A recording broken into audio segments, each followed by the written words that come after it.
Excuse me.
Isang mapagpalang umaga po sa ating lahat.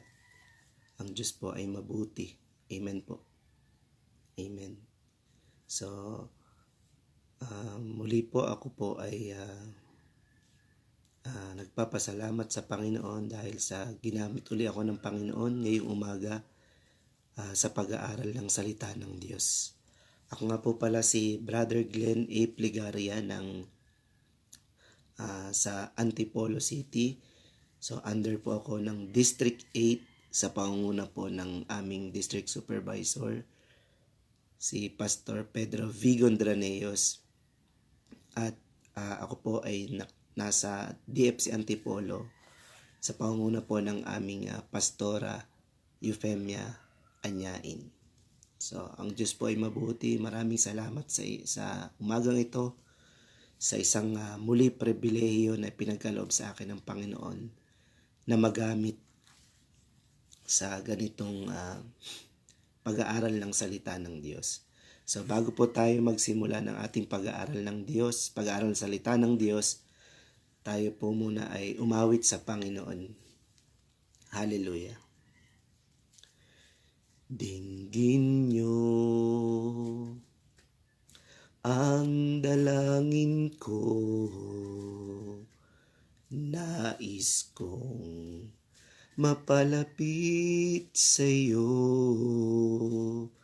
naway pakinggan ang aking pagsamo, Panginoon, ako'y tanging sa inyo. Turuan niyo akong gawin ang iyong kalooban,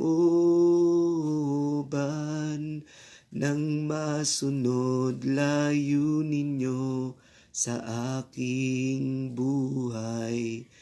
Hubugin niyo ako ayon sa nais niyo, o aming Diyos, o aming Diyos.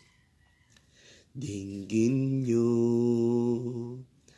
ang dalangin ko, nais kong mapalapit sa inyo, naway pakinggan ang aking pagsamo, Panginoon, ako'y tanging sa inyo. Turuan niyo akong gawin ang iyong kalooban, nang masunod layunin niyo sa aking buhay. Hubugin niyo ako ayon sa nais niyo, o aming Diyos, o aming Diyos, o aming Diyos, o aming Diyos. Hallelujah. Purihin po natin ang Panginoon ngayong umaga. Hallelujah. Praise you, Jesus. Hallelujah. Hallelujah, hallelujah, hallelujah. Praise you, Jesus. Hallelujah. Salamat po, Panginoon, sa umagang ito, Panginoon. Patuloy na kami po ay lumalapit sa inyo, Panginoon, ngayong umaga, O Lord, na kami po ay mag-aaral lang iyong salita, Panginoon. Sa umagang ito, Panginoon, patuloy na dinadalangin namin, Panginoon, ang bawat isa, Panginoon, na naririto, Panginoon, nanonood sa iyo, sa live na ito, Panginoon, sa pag-aaral ng salita ng Diyos, Panginoon. Hallelujah. Dalangin namin, Panginoon, sa umagang ito ng bawat isa, Panginoon, sa amin ay magkaroon ng kalakasan at pag-iingat na nagbubuhat sa inyo, O Lord. Hallelujah. Hallelujah. Dalangin namin din, Panginoon, sa umagang ito, ang patuloy na pagbibigay niyo ng kalakasan sa bawat isa sa amin, Panginoon. Hallelujah. Dalangin ko rin, Panginoon, na itago niyo ako sa inyong likuran upang mahayag ang inyong kadakilaan. Hallelujah. Salamat po, Panginoon, sa umagang ito. Patuloy na kami po ay mag-aaral ng iyong salita. Hallelujah. Salamat po sa pangalan ni Jesus. Amen. So muli po, isang mapagpalang umaga po sa ating lahat. So tayo po ay dadako na sa ating pag-aaral ng salita ng Diyos. So kung tayo po ay may mga banal na kasulatan, tayo po ay makipagbukas sa Filipos chapter 1 verse 20 to 21. Filipos chapter 1 verse 20 to 21. Ang sabi po dito, ang aking pinakananais at inaasahan ay huwag akong magkulang sa aking tungkulin, kundi magkaroon ako ng lakas ng loob sa lahat ng panahon upang sa mabuhay o sa mamatay, mabigyan ko ng karangalan si Kristo. Sapagkat para sa akin, si Kristo ang buhay at dahil dito'y pakinabang ang kamatayan. Amen. So ang ating pong talata ay kinuha natin sa Filipos chapter 1 verse 20 to 21 at ito po ay may paksa na mabigyang karangalan si Kristo. Amen. So tayo pong mananampalataya, ang sabi dito ay mabigyang karangalan si Kristo. Paano ba natin mabibigyan ng karangalan si Kristo? So sabi po dito, ang sulat ni Pablo sa mga taga-Filipos ay nasulat noong si Pablo ay nabilanggo. Mababaka sa liham na ito ang isang kagalakan at pagtitiwala na ang tanging paliwanag ay ang pagkakaroon ni Pablo ng matibay na pananalig kay Hesukristo. Matututunan natin sa buhay ni Pablo na maaring sumuko ng buong puso ang sinuman sa Diyos. Amen po ba? Ano man yung kalalagayan natin, ano mga estado natin sa buhay, kaya nating isuko ang ating buhay sa Panginoon. Kahit anong edad, kahit anong katatayuan, ay kaya nating isuko ng buong puso ang ating buhay sa Diyos. So, ang pagkabilanggo ni Pablo ang nagpatibay sa mga taga-Pilipos ng kanilang pananalig sa Diyos at lalong lumakas ang kanilang loob na ipangaral ang salita ng Diyos. Sa kabila ng nangyari sa kanya, nagpuri si Pablo sa Diyos at ipinagpatuloy ang pangangaral ng Ebanghelyo.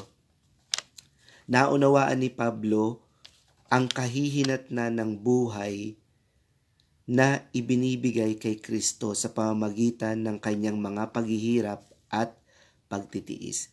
Isinuko niya ang kanyang buhay at nagtiwala sa kanya sa lahat ng bagay. So ganun po ang ginawa ni Pablo para mabigyan niyang karangalan ang Panginoon. Amen po. So may punto po tayo dito na mababanggit.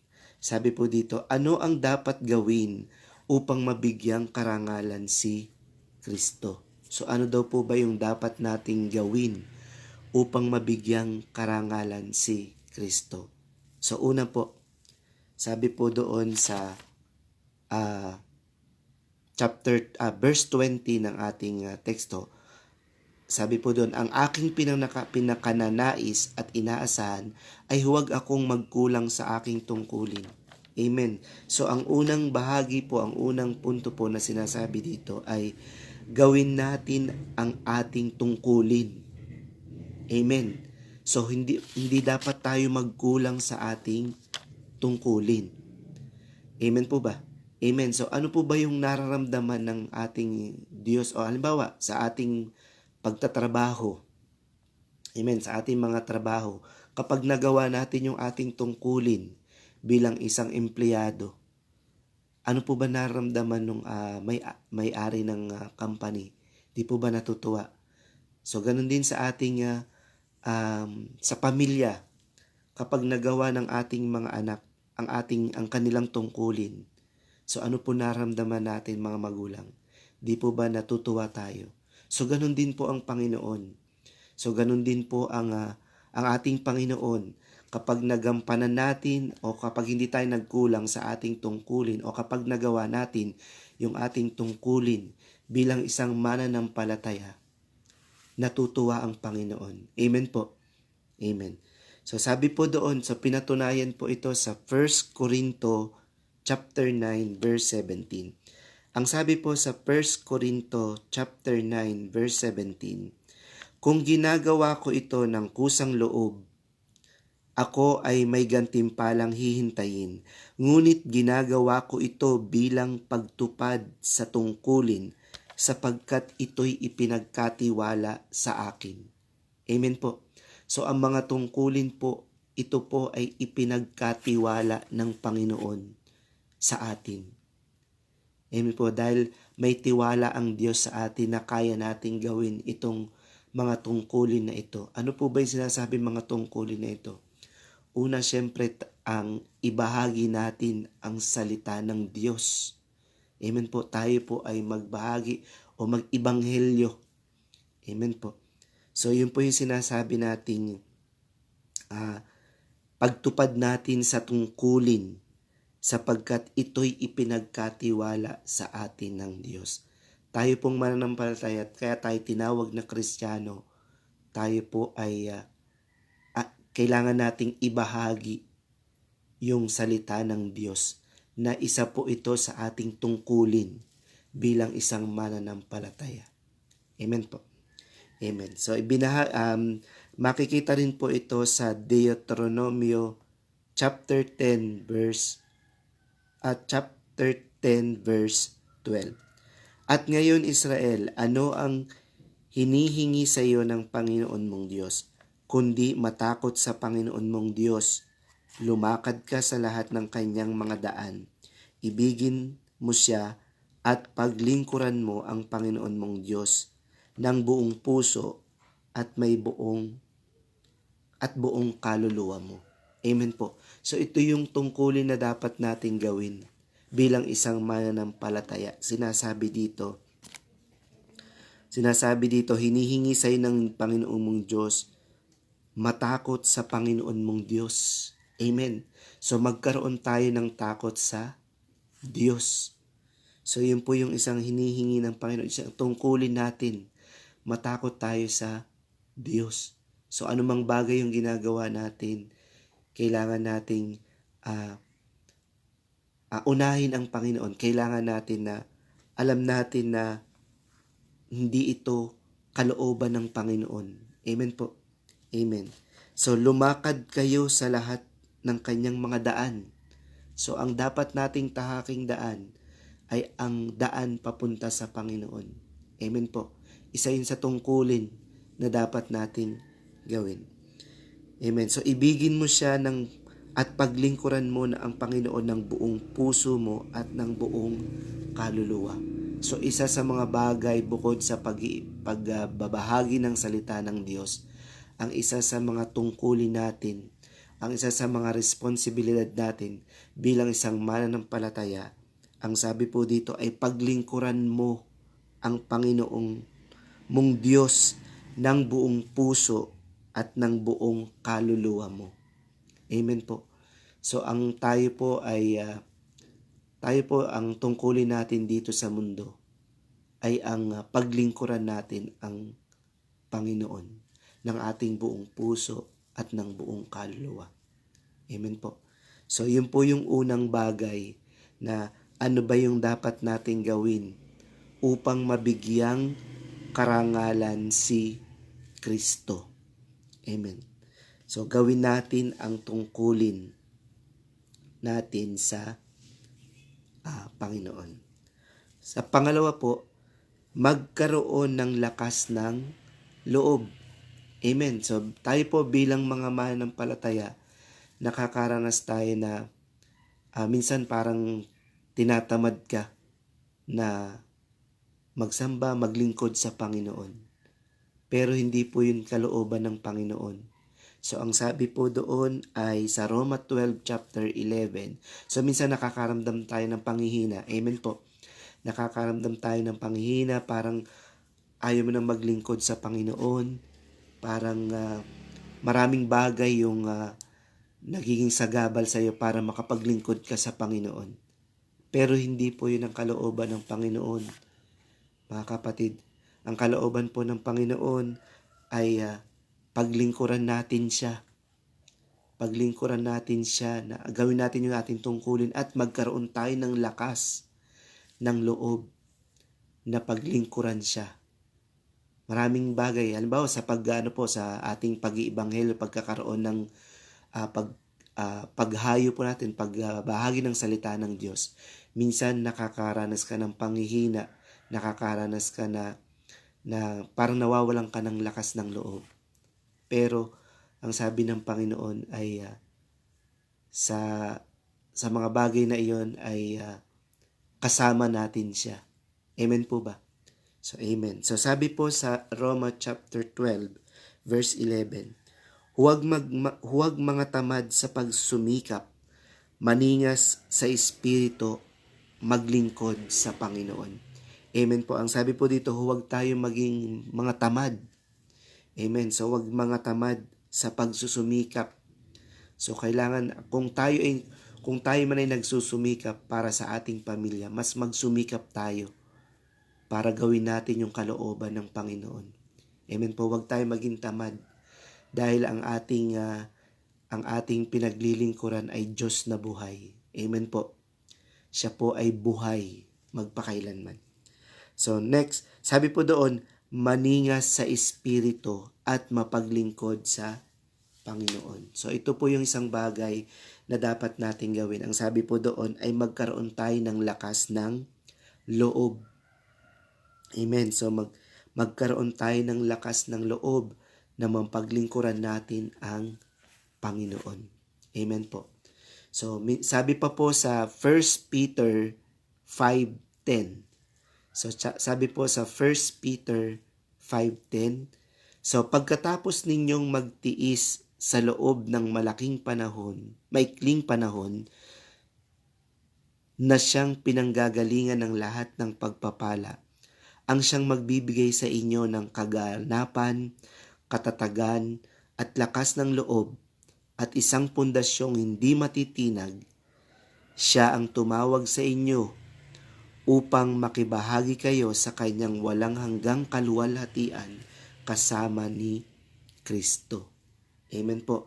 So sabi po doon sa ating 1 Peter 5:10, pagkatapos ninyong magtiis sa loob ng maikling panahon na siyang pinanggalingan ng lahat ng pagpapala, ang siya magbibigay sa inyo ng kaganapan, katatagan at lakas ng loob. Tas isang pundasyong di matitinag. Sabi dito, siya ang tumawag sa inyo upang makibahagi kayo sa kanyang walang hanggang kaluwalhatian kasama ni Kristo. Amen po. So sabi po doon ay tayo po ay magkaroon ng lakas ng loob dahil po sa pagkakaroon natin. Sabi po dito, kasi dahil sabi po doon, siya yung tumawag sa atin upang makibahagi tayo sa kanyang walang hanggang kaluwalhatian kasama niya. Amen po. So kaya po tayo bilang mananampalataya, upang mabigyan nating karangalan si Kristo, magkaroon tayo ng lakas ng loob. Huwag tayong manghina, huwag tayong panghinaan. Lagi tayong dapat malakas na naglilingkod sa Panginoon. Amen po. Amen. So pangalawa po yung bakit natin kailangan gawin yung mga bagay na iyon. So bakit natin kailangan gawin ang mga bagay na nabanggit natin, yung gawin natin yung tungkulin natin sa Panginoon, magkaroon tayo ng lakas ng loob. Bakit natin to kailangan gawin? Amen. So sabi po doon sa ating teksto na binasa, upang sa mabuhay o sa mamatay, mabigyan ko ng karangalan si Kristo. Amen. So napaka-ganda po nitong ating binasa. Sabi po doon, upang sa mabuhay o sa mamatay, mabigyan ko ng karangalan si Kristo. Amen po. Kaya po ba natin gawin yun bilang mananampalataya? Na kahit na tayo ay sa mabuhay o sa mamatay, kaya nating bigyan ng karangalan si Kristo. Amen.